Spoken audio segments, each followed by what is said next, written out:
एक समय की बात है। एक गांव में मीना नाम की एक लड़की रहती थी। उसके पापा लालचंद गांव के बड़े सेठ थे। उनके पास बहुत से बगीचे और ज़मीनें थी। वह अपनी बेटी से बहुत प्यार करते थे। वह उसकी हर ज़रूरत को पूरा करते, जिसके कारण वह बहुत बिगड़ गई थी और घमंडी हो गई थी।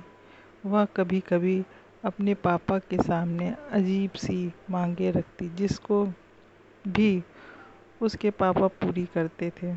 वह कभी कभी अपने घर के नौकरों का अनादर करती। लीला की एक दोस्त रमा थी, जिसके साथ वह अक्सर खेला करती थी। एक दिन लीला, उसकी दोस्त रमा कुछ दोस्तों के साथ मेले में जा रहे थे।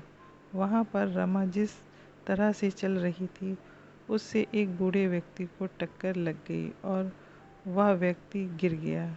जब बूढ़े व्यक्ति ने लीला से संभल कर चलने के लिए कहा, तो वो इस पर लीला ने बूढ़े व्यक्ति को बोला, इसमें उसकी ही गलती है। कुछ देर मेले में घूमकर झूला झूलने के बाद वह मेले से आने लगे। बीच में उनको एक आम का पेड़ नजर आया, जिस पर बहुत सारे आम के फल लगे हुए थे। लीला और उसकी दोस्त उस पेड़ के पास जाकर पत्थर से उस पेड़ के आम तोड़ने लगे। कुछ देर में उन्होंने इतने फल तोड़ लिए जिससे उन सबका पेट भर जाए। लीला के सभी दोस्त टूटे हुए आम को उठाकर खाने लगे और आम तोड़ने बंद कर दिए, लेकिन लीला अभी भी आम तोड़ रही थी।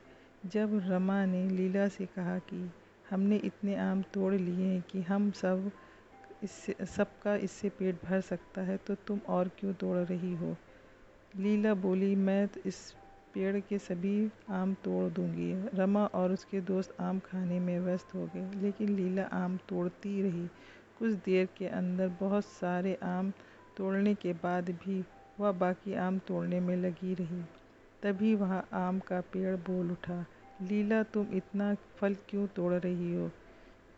जितना आम तुमने तोड़े हैं वह तुम्हारे लिए पर्याप्त है। पेड़ को बोलता देखकर लीला के दोस्त डर गए, लेकिन लीला बोली, मैं तो आज तुम्हारे सारे आम तोड़ दूंगी। आम के पेड़ ने लीला को चेतावनी दी, वह रुक जाए और बाकी आम न तोड़े, लेकिन लीला कहाँ मानने वाली थी। उसने आम तोड़ने जारी रखे और बोली, तुम मेरा क्या बिगाड़ोगे?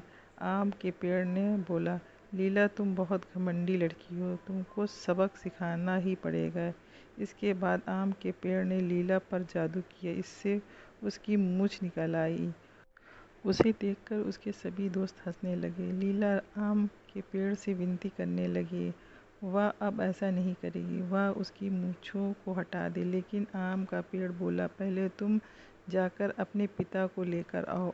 अगर वह मुझसे इसके लिए बोलेंगे तभी मैं तुम्हारी मूंछों को हटाऊंगा। यह सुनकर लीला मुंह पर चुन्नी लपेटकर घर जाने लगी। मार्केट में जाने पर बहुत तेज हवा आई और उसकी चुन्नी उड़ गई, जिसे सभी लोगों ने लीला की मूंछों को देख लिया और मूंछों वाली लड़की कहकर हंसने लगे।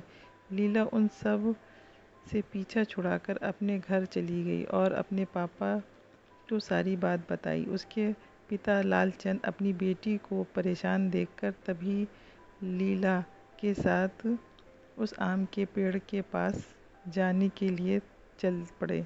आम के पेड़ के पास जाकर लीला चंद ने उससे अपनी बेटी की मूंछों को हटाने के लिए बोला। आम का पेड़ बोला, तुम अपनी बेटी को हर ज़रूरत को पूरा करते हो, जिससे वह बहुत घमंडी हो गई और किसी की कोई बात नहीं मानती। यदि तुमने इसको सही शिक्षा दी होती तो आज इतना नहीं बिगड़ती। लालचंद ने अपनी गलती मानते हुए आम के पेड़ से अपनी बेटी की मूंछों को हटाने की विनती की और लीला ने भी आगे से कभी ऐसी न करने को बोला। लालचंद के विनती करने पर आम के पेड़ ने लीला की मूंछों को हटा दिया। इसके बाद लीला सुधर गई और सबसे सही से पेश आने लगी और घमंड करना बंद कर दिया। हमें कभी भी घमंड नहीं करना चाहिए।